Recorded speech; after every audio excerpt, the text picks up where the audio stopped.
All right, featured speaker tonight. This guy, engineer at Qualcomm, designing chips for CDMA for Verizon, the technology Verizon, both Verizon and Sprint use in their cellular phones. He studies and pursues beach sand issues in his copious free time. I don't know where you find time to do it, but as a member of a splinter Surfrider group, Cal Beach Advocates. This is our expert in sand issues, Jim Jaffee.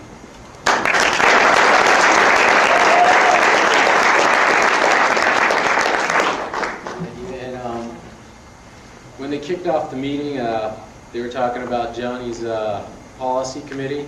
When I started being involved with Surfrider, just for people that are new to this meeting, I came out and somebody took me under their wing, got me involved in what used to be called Environmental Task Force. Dave Francis was there back in those days too. He's still helping out, as you can see.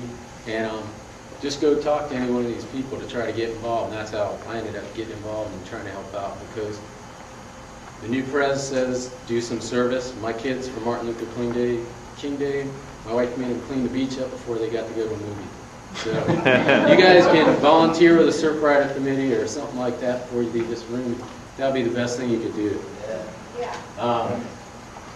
So let me just get started. I got asked to do this. You know, there's a lot of projects going on in San Diego that you may or may not be aware of. There's a little handout passed around that kind of lists them out, and we'll touch on those. But I just want to go over some of the dynamics of the shoreline so people understand when these projects come up, how to react to them, how to deal with them, and what you can do about it. So I just want to show you, I'm in Solana Beach. This is aerial photos from 1989. You can see there was no seawalls in Solana Beach. I'm just going to kick off a little prologue here. Now you look, this is the picture in 2008, the same area of coastline, almost completely walled.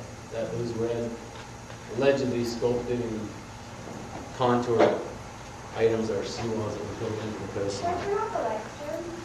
So yeah, that'd be fine. No, can't see it. Yeah, can you go back to 89 and come back to that?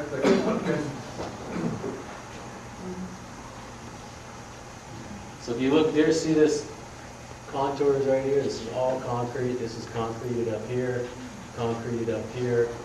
All this is lower bluff seawalls right here. And if you look at Solana Beach, roughly 60% of it has been walled off in that interval of 89 to 2008.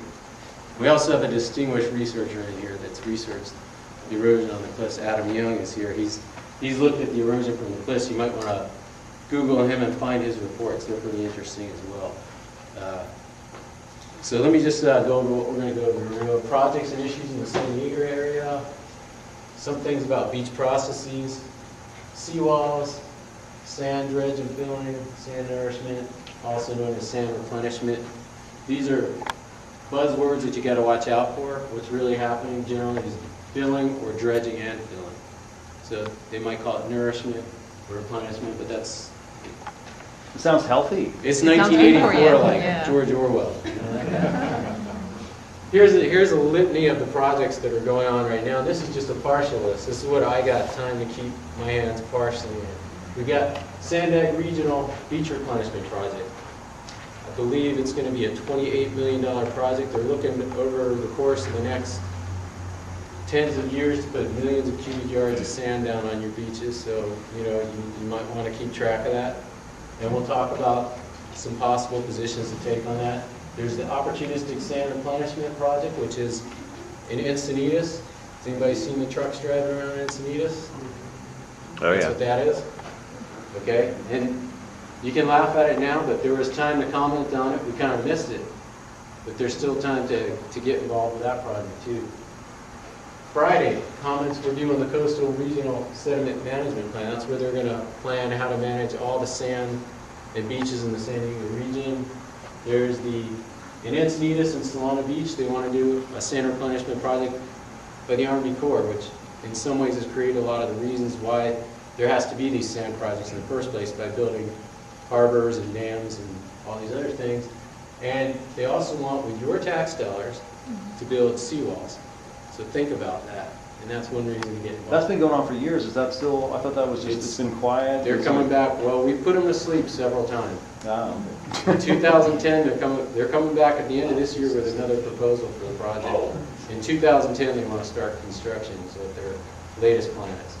But it's going to keep rearing its head. It's gotten funding from the state and from the feds to keep studying it. Adam might know more about it than that. I don't know. He can tell us that too. Yeah. Okay, and they also are looking at an another Army Corps project, experimental artificial reef for sand retention.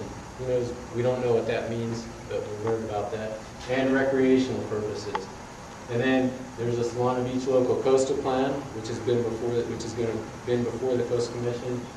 I just got back the edits to that today from the Coastal Commission, suggested edits, I should say. In Acadia, there's a proposal for a seawall at Beacons Beach with your tax dollars, again. And various seawall projects everywhere in San Diego happening all the time. It's death by 1,000 cuts. Let me just talk now, I'm going to shift gears a second. So that's just a prologue. Beach gets seawalled, all these projects going on, you got to step up and do something about it. And I'm going to get into the technical details here. So just real quick, there's, from a geology standpoint, you've got North American plate, you've got the Pacific plate. They move past each other, there's some uplift. That's why we got cliff back beaches generally in San Diego. I'm just going to touch on that and touch on that aspect of it. Sandy beaches in California typically are at the mouths of lagoons or where the ancient lagoons were. We don't really have the big like deltas like they do on the East Coast or anything like that. It's the front of the cliffs, there's a thin veneer sand. We're going to talk a little bit more about that. Wave cut platform is what that aspect is. The other aspect to keep in mind with respect to beaches is that there's this concept of what's called a littoral cell. And that's a stretch, the one that we're generally in for North County, and there's other ones, I'm just showing you this example. It's called Oceanside Littoral Cell. It goes all the way from Dana Point down to Blacks, the canyon at Blacks. Sand generally goes this way, flows into the canyon at Blacks.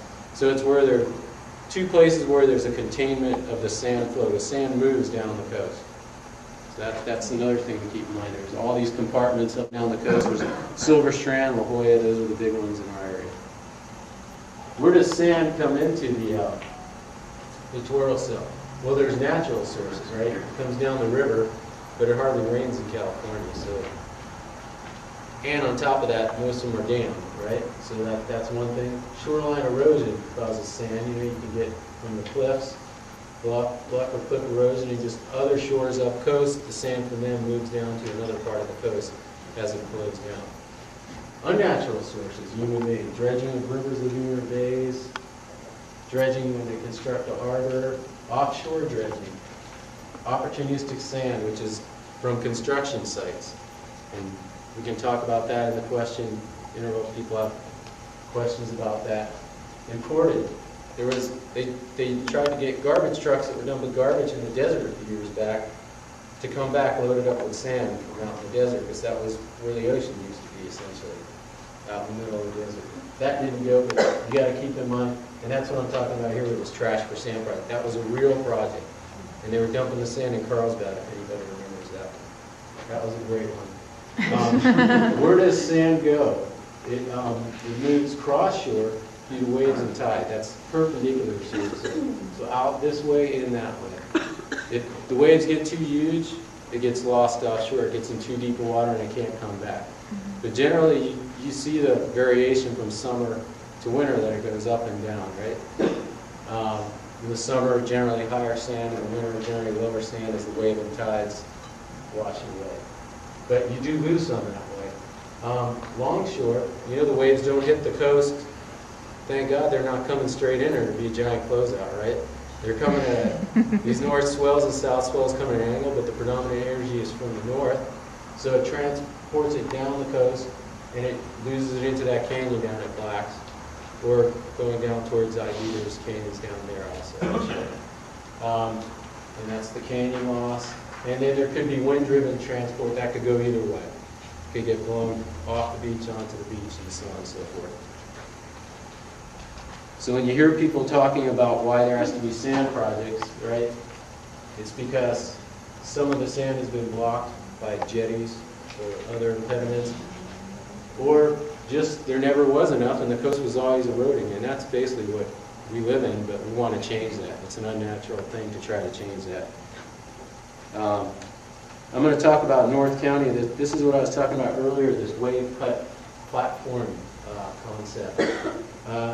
Wave cut platforms, it's a similar material of the base of the coastal bluffs. Sea level's been rising for 400 feet over the last 20,000 years, and that's what's cut. What we talked about earlier, the plate's lifting up and the ocean's attacking it, so it's moving back. That's why you have cliffs, you have caves in the cliffs, if you ever notice those. That's what they're coming from. In the last 6,000 years, the rate of sea level rise has slowed to 0.3 feet per century, but they're predicting, Sandag is saying this century, 1.25 feet is what we should plan for. So, you know, 0.3, 1.2 doesn't sound like much, but you'll see why in a minute why it might be. So this is the process I was talking about. You're forming this wave cut platform. This is kind of simplified, and I got this off this website, which I think Bill's going to post this presentation on our website so you can access all the references I put in here. But basically what happens is you start with this coastline, sea level goes up, it etches that notch there, it goes back, and you end up with a cliff.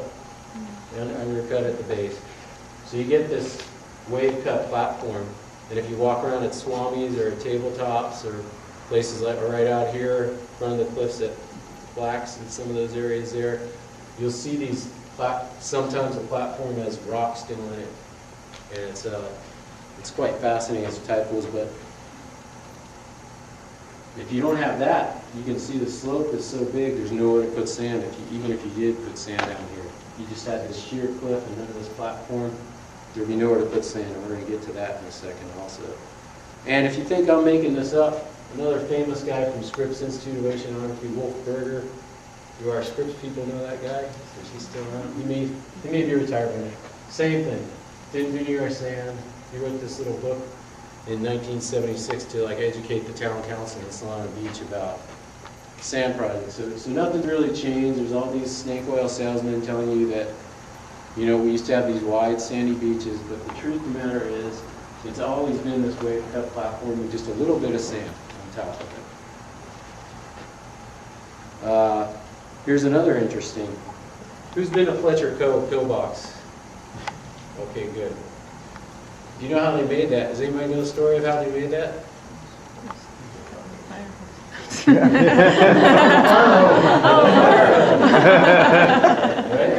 They cut it out, and you know that all this sand now has been blasted away, and you know there's that retraction there where you kind of go down to the beach. So one way to make a wider beach is instead of letting the ocean knock it away, you can knock it away too. That's the widest beach in Solana Beach. Interesting point there. Caves. So we showed you the picture, right? That process a second ago, right?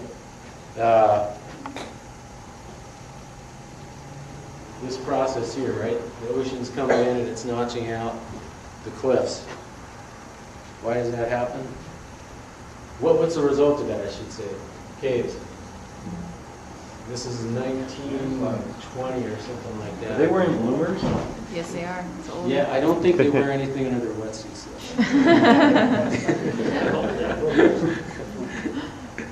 Okay, now here's some interesting data. Let's get this some data here. This is from one of the seawall guys right here who did a little study. I just took his data. It's kind of interesting. You can see that the slope is, for every foot in depth, you get roughly 60 feet, and then you get some sand up here. This is that platform. The sea level has risen. It kind of keeps going up, up, up, up.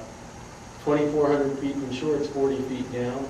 So that, if you extrapolate a line through that, it's roughly 60 to 1. Okay? So every foot you go up, you go 60 feet out. So 1 foot is a big deal, right? 1 foot of sea level rise. Wait, so for every foot you go up in sea level rise, you go 60 foot out? Yep. That's the trend. That's the trend in. Whichever way you want to look at it. So, It's trending this way, towards the cliff. so if the beach is only 60 foot wide and you have a 1 foot raise in sea level, you'll lose the entire beach. That's what you're right. saying? It is Okay. gone. That's right. That's one way to look at it. As long, well, if the elevation was 1 foot also. The elevation of the beach has to be 1 foot in the first place. So, now why does this matter too? Here's some more data. I don't want to, this is some data that Sandag actually took, so I'm just trying to show you that line tends to fit the data. And there's some general agreement in the community about this. Here's the sea level plot I was talking about. You can see earlier I said over 6,000 years it was 0.3 feet, right? Over the last century in scripts, it's been 0.64 feet. But anybody that knows anything about science knows first derivative is not the most important thing. Second derivative is how the rate of change, acceleration, in other words, right? So the trend is actually that's accelerating, and Sandag has suggested that we should plan for 1.25 feet per century. Now, when they're planning a beach project or a seawall, they look at the lower number, of course, right? Or they want to build a house closer to the edge of the bluff, or a house closer to the edge of the boardwalk in Mission Beach, right? Then, oh, it's only going up to 0.3 feet the last 6,000 years. Oh, but Sandag said design it for that. Keep that in mind when these projects come up. Let me just, back to the question, Belinda, here's a little animation to show you what's going on here. So we start with our present beach position here. Sea level comes up and the beach goes back. If we don't do anything, eventually that cliff's going to collapse. That's the difference in the colors there. And if we plan for it's kind of hard to see this, sorry about the color there, 1.25 feet times 60, that would be 75 feet. So that's how much beach you're going to lose in the next century, for example. If somebody builds a seawall there that's going to, out of concrete that could last 100 years, that's the impact. That's one impact of it. This is called the passive erosion effect. You know, we saw this. I went to that Army Corps of Engineers hearing in Solana Beach, actually it was Encinitas, and when they were proposing that idea, and some of us were speaking against it. I remember leaving the meeting and one of the homeowners grabbed me in the hallway and was screaming at me about, you don't understand, you know, when I was a kid, when I was living here with my family, we were across the street from the beach. Now it's like in my backyard. You don't understand. I don't know, you should have talked to Jim. I mean, maybe he sold that property 40 years ago. But so it's really happening. I don't know if it's accelerated or it's just happening because, you know, the rivers are dammed and the sand's not being... It's accelerating at this point. You could say because of the lack of sand and the accelerated sea level rise. And some people argue that it's accelerated wave act. The wave activity has been more angled to be conducive towards erosion and higher energy over the last half century as well. There's debates about the causes, but there's no doubt it's going back. And yeah, the other thing I'll just keep in mind is, well, we'll get to this in a second here. So we already talked about this. I'm just going to skip over this part. What do people do when there's erosion? Okay, you can construct beaches by bringing in sand. You know, we're in an urbanized area. Let's be honest. Almost all the coast, except through Camp Pendleton, thankfully, is developed. They can bring in sand. You can minimize sand loss from littoral silt, and that's something everybody can help with. Up in Ventura, they're taking dams out, and that's a huge thing. If anybody has some good explosives, Oceanside Harbor is a big problem. But I didn't tell you to do that here. Allow for the shoreline to migrate inland, and that's a controversial thing to do, but that's some things that we propose, and we'll talk about that in a minute. Here's some other things. To explain real quick, littoral cell. We did that at the beginning. That's the sand is contained in one specific cell between Dana Point and Blacks, right? Okay. And the sand comes in from the rivers, all these other sources, right? Thanks. So what you want to do is stop sand from being lost from that cell. In other words, get rid of dams, get rid of jetties, other places where sand might get lost. Groins. If they want to build a sand retention device, ask them, what's it going to do to my buddy in Solana Beach? What's it going to do to my buddies in Del Mar? You know, that kind of thing is what you got to.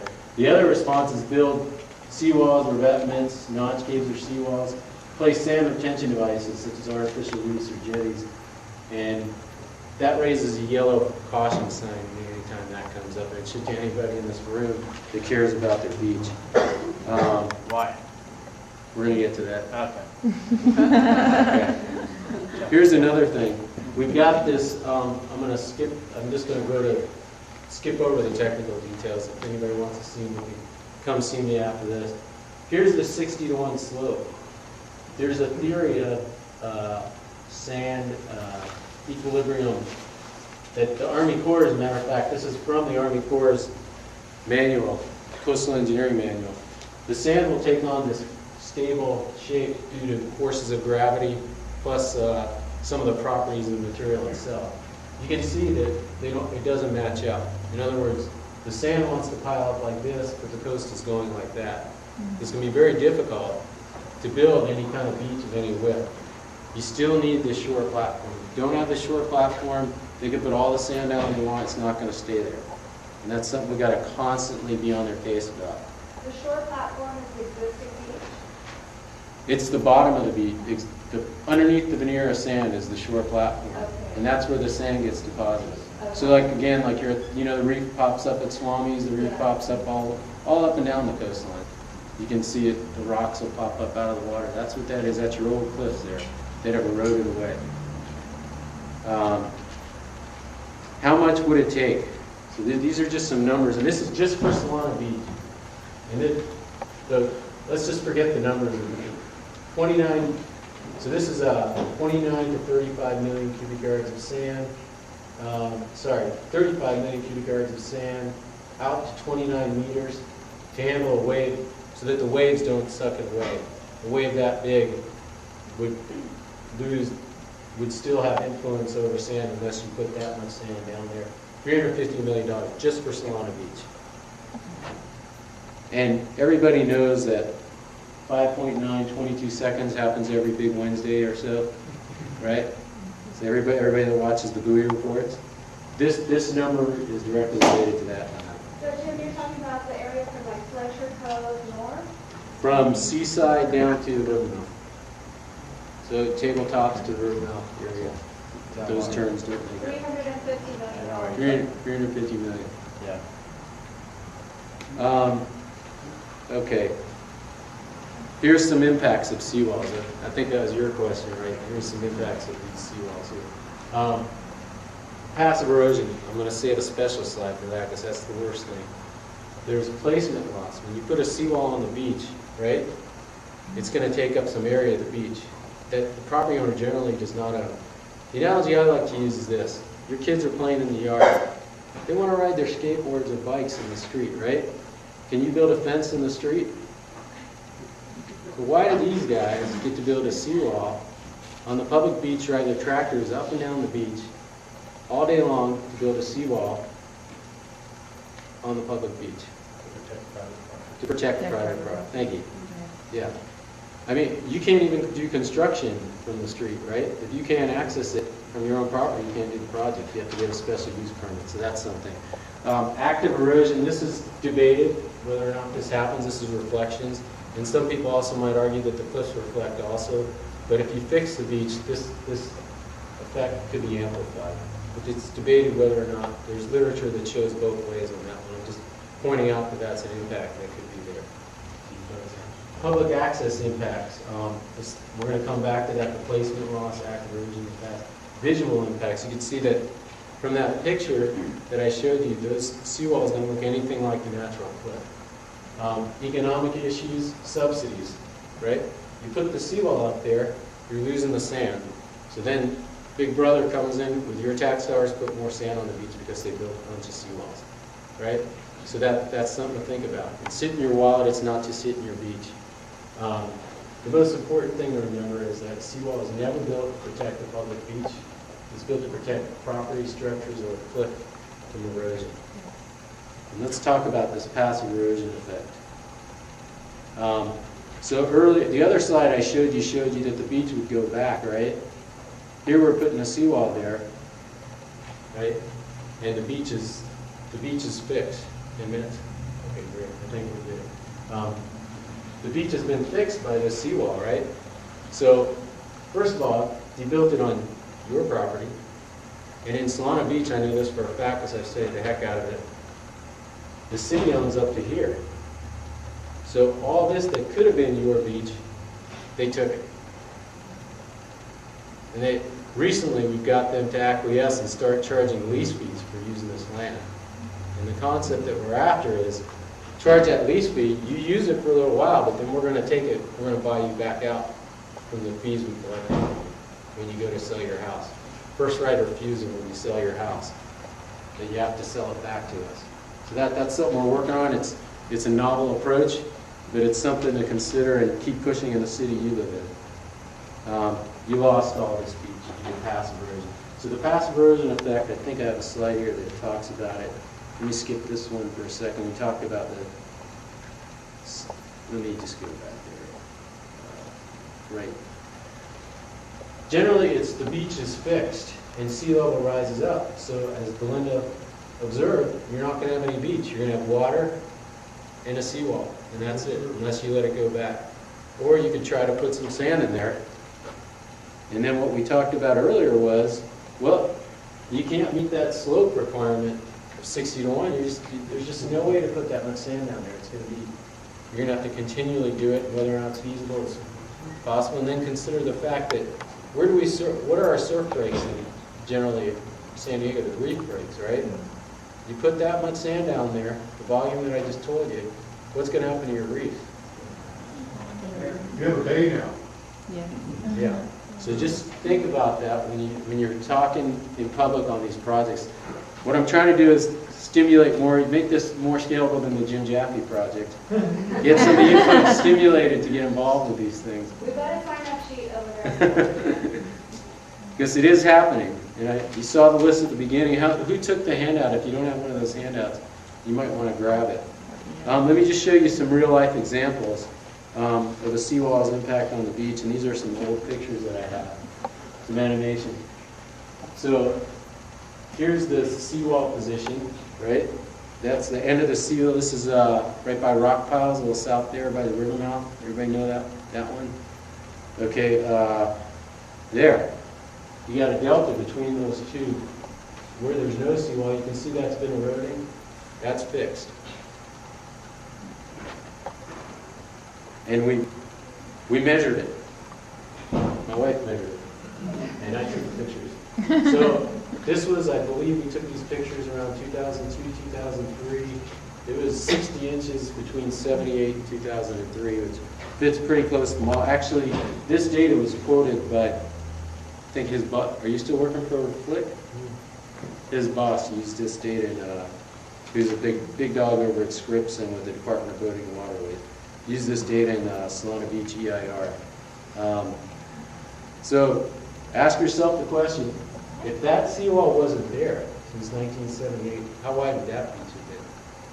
One other thing that, I'll digress for a second.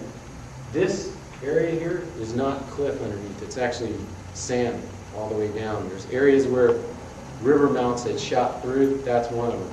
There's really no sandstone or rock behind that seawall if you go inspect it. Take a close look on the next time you take a hike down there. This is the seaside wall, 60 inches since '88. This is right in front of Tabletops by Tide Beach Park, 64 inches. And I think I found out that's, again, since 1988. These measurements were done in '03. And you can see, again, same thing. Seawall system is fixed to the back of the beach. Lost the beach area there. Okay, let's go back to these projects that you have a chance to get involved with.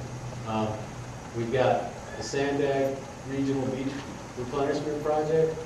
We've got the Opportunistic Sand Replenishment Project. The comments were due, but I don't think they'd hold it against you if you still submitted something about this Coastal Regional Sediment Management Plan, and it's on the Sandag website. You could probably post a link to it on the website. There's a Sandag Shoreline Erosion Committee. Dave used to be the rep on it. Marco generally goes to that. They meet, of course, Thursdays, like 10 o'clock in the morning when all you guys are trying to surf and go to work. So anybody that can go to that meeting and raise hell is more than welcome. The artificial reef, local coastal plan, a bunch of seawalls. Let's go over a checklist. These are some, and this is what's in your handout if you got it. This is what to ask yourself with respect to sand projects. Will an intervention really slow the sand loss? And if so, how? So if they're saying, ask them about the sand profile, ask them how much sand, ask them how wide the beach is going to be. What's the effect of that going to be on longshore sand transport if they build a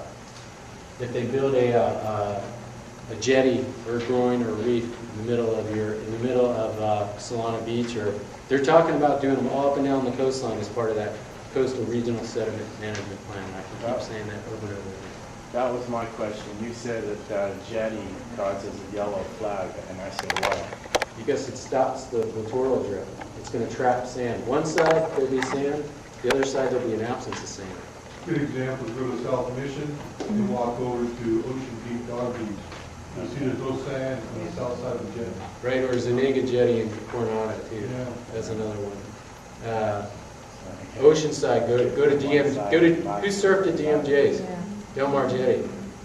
Is that the widest beach in San Diego right there? And then you go to the harbor and they just, every month they dredge something out of the harbor and pump it into that little trap there. So again, what's the impact going to be on those adjacent? What's the impact on OB? What's the impact on Oceanside from the harbor? Those are the questions you got to ask yourself when these projects come up. What's the effect on offshore sand losses? What are the mechanisms that retard or accelerate the offshore losses? And what kind of waves and tides is this thing designed for? Did they design it for rising sea level? Did they design it for the 22-second wave from Aleutian swell? Which tide, wind, and wave conditions are likely to predominate for the area that it was put in? Is it the same ones that they designed it for? How bad will the consequences be if a mistake is made? In other words, you dump a reef down there, screws something up, can you get it out? Build a seawall, destroys the beach, can you take it out? Those are some things to keep in mind. Impact. If you're going to do the intervention, let's say you're going to go ahead, right? What should you be asking? Again, this is my bias because I like to surf. What does it do to the surf conditions? What does it do to the sand at other beaches in the south? What's it going to do to access? The seawall is going to fix the back of the beach. Is it going to block my access? Am I just going to get a fee and nobody's going to ever rebuild the beach that got wrecked? Because that's basically what's happened. They've collected a whole mess of fees, but nothing has ever been built from those fees to this point. What's it going to do to lagoons and estuaries?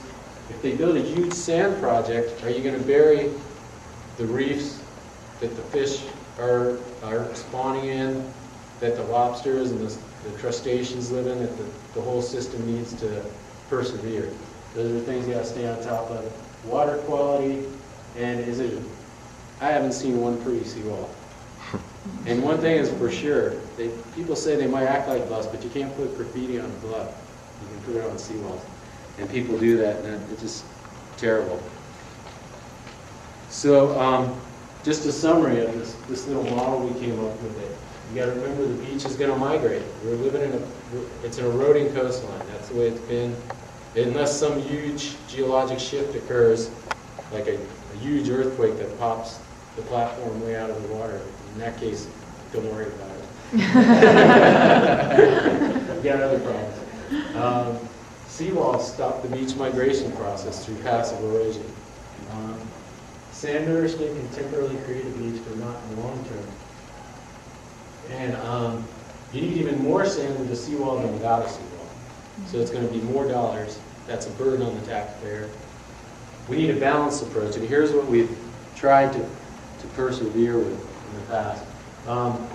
Maintain and restore natural sources of sediment. Don't mess up the littoral cell. Get rid of the dams. Do whatever you can. I said this Paul Jenkins, you guys should look that guy up, the Ventura chapter of San Diego, of Surfrider. This guy got a dam yanked out single-handedly to get sand back on the beach. I mean, it's just an amazing story. I saw him, he was starting in this stuff about the same time I was, and he's way more successful. Regional beach nourishment, to restore sand, only to the extent that sand has been lost due to natural causes. We shouldn't overcompensate, is a reasonable approach, I would think. And assuming we go down that checklist and everything checks out. Require new or modified development to be constructed to not rely on the permanent placement of seawalls on public beaches. Allowance of temporary protection via removable seawalls or other property protection devices for properly permitted existing development. So some temporary development until we, it took us 100 years to get into this mess. It might take us 50 or 100 to get out of it. We may never see the benefits, but we should definitely start doing something about it at this point. And when they do that, charge them the money. You use them for public property, for a private purpose, mitigate for that use of the land, and charge them for the sand that they're trapping behind it. Use that money to buy their property out. Next time they want to move, instead of them selling it to another guy that wants to build another seawall, you buy it out and make it a park. And that's something we're trying in Solana Beach. If you read that local coastal plan, that's what it moves towards. Long-term relocation or elimination of development, that's the way it can happen. And I think that's all I got right there. Any questions?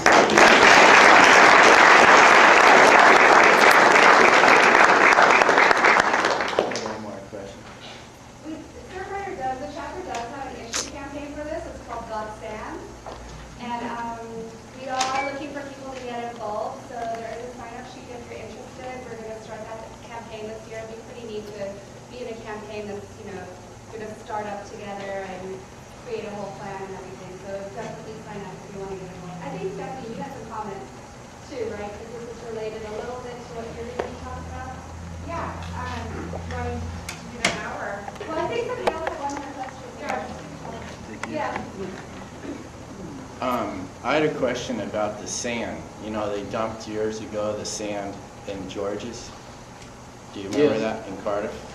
2000 sand project or whatever it was? Right, and it Right. seems to me like a lot of it's gone already. Do they have any studies like, okay, we dumped this much sand, it was this much dollars, and after so many years it left?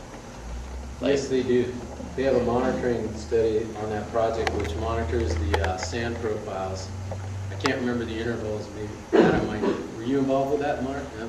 So, but they monitor it, and the reason they want to do this other huge sand project is because that sand is gone. Yeah, yeah. So it does go, right?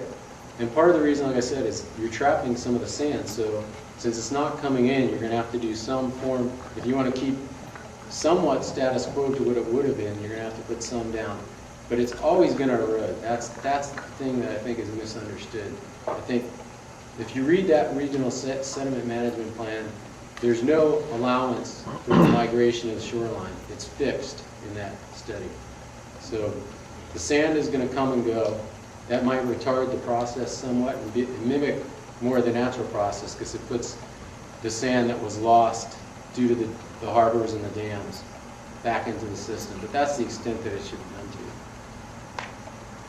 There's a huge sand shortage right now, for construction industry. We're having to import sand from Mexico and Arizona. If you take I-8 eastbound, you'll find nothing but trucks filled with sand. Where do we get the sand to put back in the beaches?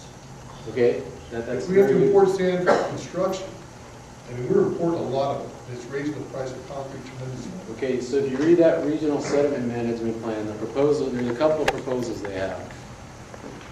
The predominant source has been from like dredging the harbor, dredging Agua Hedionda, where the power plant is. That Agua Hedionda or Barraquitas, whichever one that one is, we're in Carlsbad, and dredging San Diego Bay, except when they did that, there was a bunch of explosives and other crap in it. So they ended up dumping it into the ocean so whales could get blown up. But they're going to generally take it from offshore. And that's the approach we're doing. They've identified all these borrow sites offshore, so that's why we're calling it dredge and fill projects. In addition, what they're doing is if you're doing a construction project near the beach, right, they're slapping a permit condition that if you have beach quality sand on your construction site, that has to go into this opportunistic sand project. So those are the two main sources that I know about. There's probably some others. And then they want to build what they call, they've tried to rename them, they call them, be careful, here's the new Orwellian word, that I read when I read that regional sediment project. They don't call them sand retention devices anymore. They don't call them reefs. They don't call them jetties. They call them sand management devices. So just be careful of that term, what that means. That is a jetty. That's a reef. That's all evil things. So there's another question in the back there. And just a comment on tonight's news when we're talking about the meetings that were today for the sand refilling in Carlsbad. They showed some that had already worked up and they filled out, had construction debris in it, bricks and other debris on there. So this isn't clean material. Yeah, I wouldn't be surprised, but allegedly there's a monitoring program where they're supposed to test all that sand. So, you know, what you can do is when those projects get approved and the individual construction project gets the permit slapped on it, go down to your city hall and get the testing results for that site. And if they're not sampling properly, anybody that knows anything about science, you know, you can take one sample out of a 4-acre site, you know, a 1-foot core, that ain't gonna do it. You got to find a uniform way to sample that represents the whole population. I think that's the approach to take on those projects. And watch them when they deposit. You were up in Encinitas when they did No, it? I say, if they go to Yeah. deposit, go and look for yourself what's being dumped on your beach. That's another approach, yeah. It was totally different. The sand they're bringing in is red. And the water, I mean, when they bring it in on the days where the trucks are coming on the beach, the water looks red. That's all only sand. siltway, don't worry about it. They're allowed to have a percent of fines in it. And if you think about when the bluffs collapse, right? The bluffs are not 100% sand either. And that's Adam's expertise. What is it, like 70, 80% is sand? That's where you are, but that sand they're putting on the beach is the same as what's being eroded from the cliff, basically. So we get a landslide, you're also going to see the reds and the silts going off. And after it gets mixed up by the waves, it'll be gone. Yeah, actually, one of these pictures might have showed that. I had earlier. I'm not sure. If you look right there, you can see like this slide area. Oops, shot myself. Right here, see that right there? This layer goes all the way back. I mean, it goes all the way back into how far? All the way to like Mission Trail. I'm glad you pulled that picture up because that would, like, my question was pertaining to the seawalls. Let's say that seawall on the left, you were to remove it.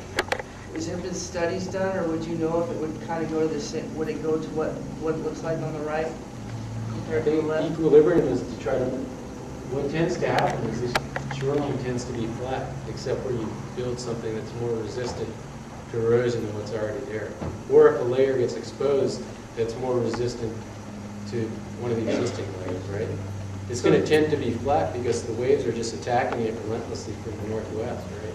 So if you remove the seawall, it's a good chance you'll go back to its natural state like it is on the right? Yeah, matter of fact, over here, it's going to go back faster because what I said earlier, there's just sand behind here. The river used to shoot out, you know, the river mounts over here somewhere, like about 500 yards over that way. This is just, the river used to shoot out over here, but it just filled in with sand and then shot out on the other side. So it wouldn't even go back even faster there until it hits this resistant layer like is over here. You can see the two different layers right there. So then this is more resistant, that one's more vertical than that one. And that's a signal that it's more resistant.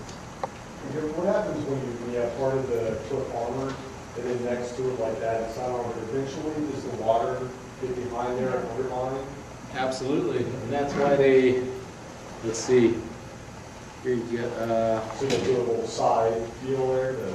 Yep, and they extended this. And here's an interesting, I'll tell you another tidbit. Del Mar is a great city. You guys should go up there and thank them for their ordinance.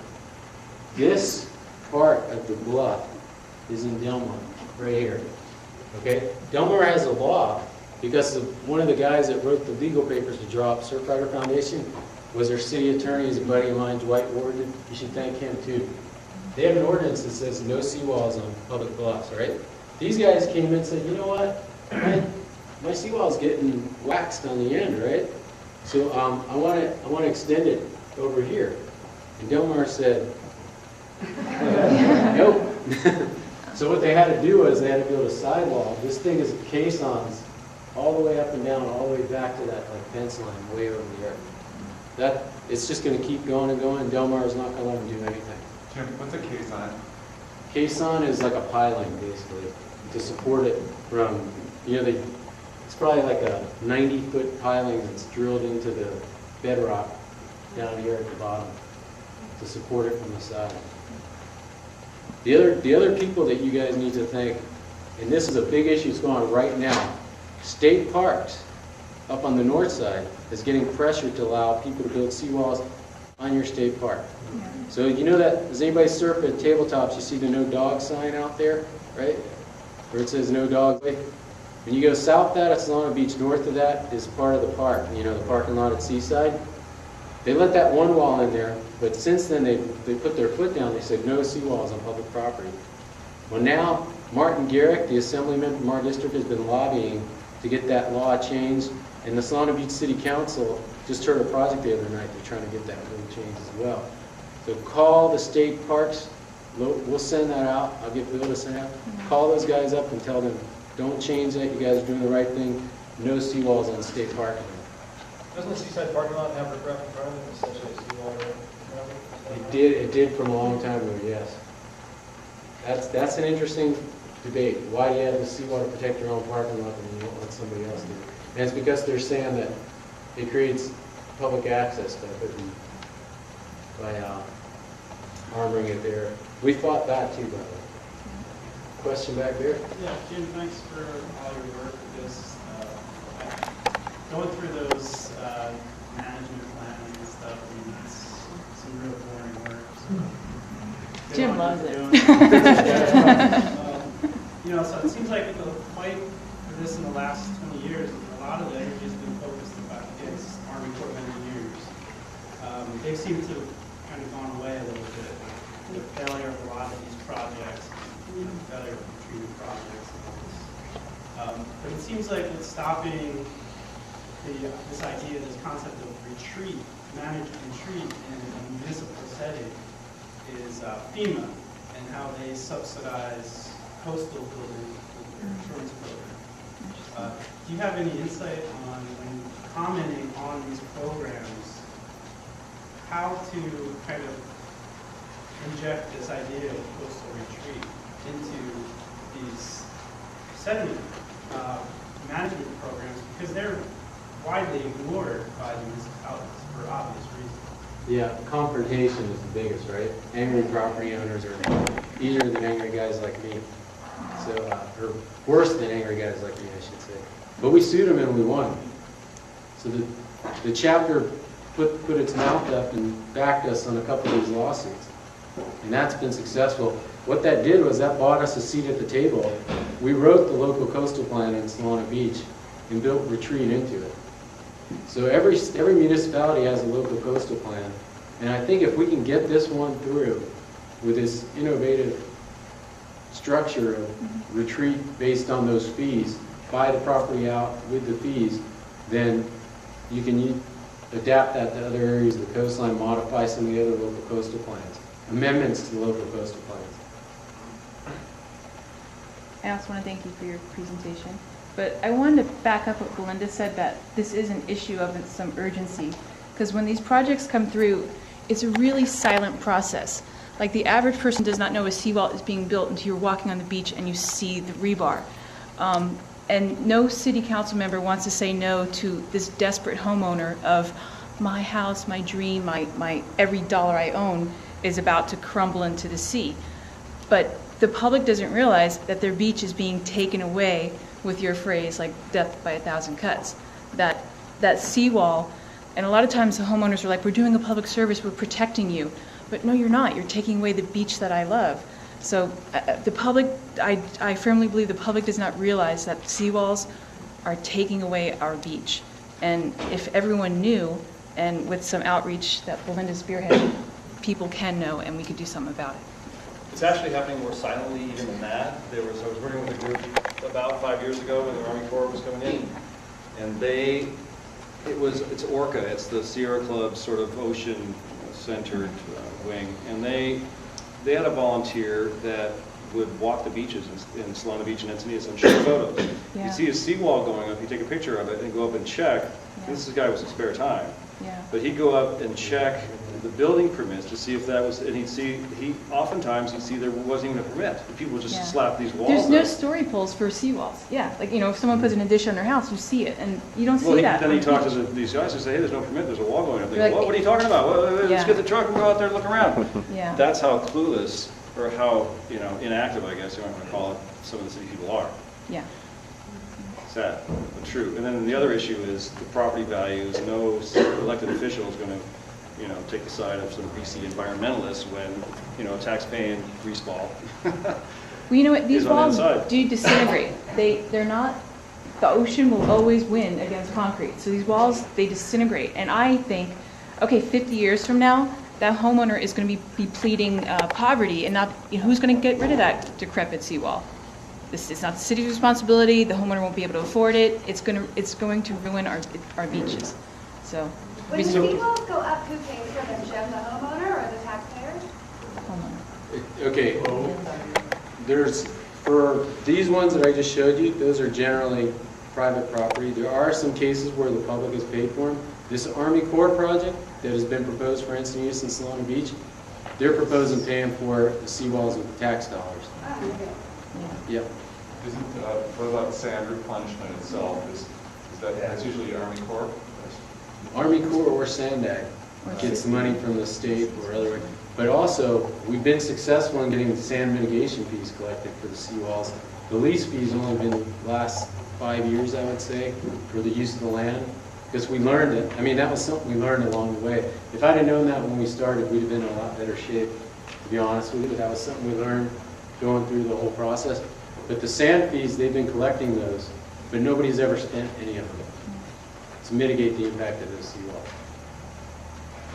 So there's a big account. I think in Solana Beach it's a couple $1 million, in Encinitas, same thing, for sand mitigation fees collected for the impacts of seawalls, but it's never been spent to put sand back on the beach or to reduce the impacts of the seawalls. So there's almost no right answer to all this, because putting sand on the beach kills an environment, wipe an environment. You putting a seawall up wipes the environment on the cliff itself.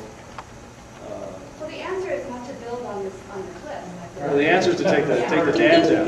Down and plan retreat. So these are the issues we're going to discuss in the campaign. So I definitely encourage you to get involved if it's interesting to you, because that's exactly what we're going to do, is decide how to attack it and then implement it. And if you don't get a chance to speak to Belinda tonight, you can reach anybody on the executive committee from our webpage. There's the email function on there.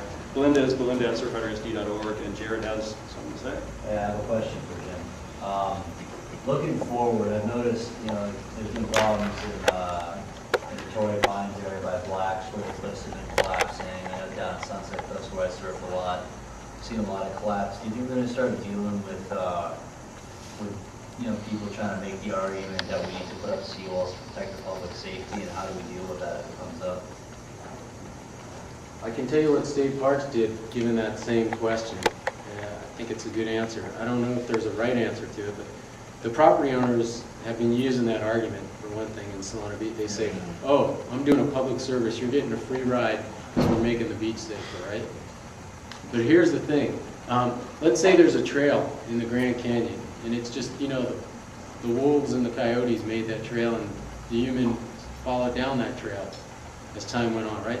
As soon as they put a railing up on that trail, right, and somebody falls down, the liability shifts, right, from an act of God or act of nature, or whatever you want to call it, to, well, you guys have put a railing up, it's supposed to be safe, so it becomes a public liability issue. Now, State Parks got sued and went all the way up to appellate courts for their policy of not allowing seawalls in North Solana Beach, and they used that same argument that the Public Resources Code indemnified them if it's unimproved, natural condition, there's no liability. So that's one angle to take. And the other angle to take is, well, is it really safer because seawall is going to fix the back of the beach and there's going to be no beach to go on anyway. So can a beach really be safer if you can't get to it? Those are two angles. There's the liability issue and I'm getting the high side here. I guess one more question. Well, this other question is, you're saying, if you can judge both the south of Torrey Pines, the Blacks Park, which is owned by the university, they're kicking out NOAA from that Southwest Fisheries building. So I mean, if that's any indicator, they're for retreat over, I'm not speaking for them, but. So you're just sort of interpreting that they would be more inclined to step aside and not buy that as an argument? I would say that. Cool. Thanks, Jim. Yeah, thank you. Thank you.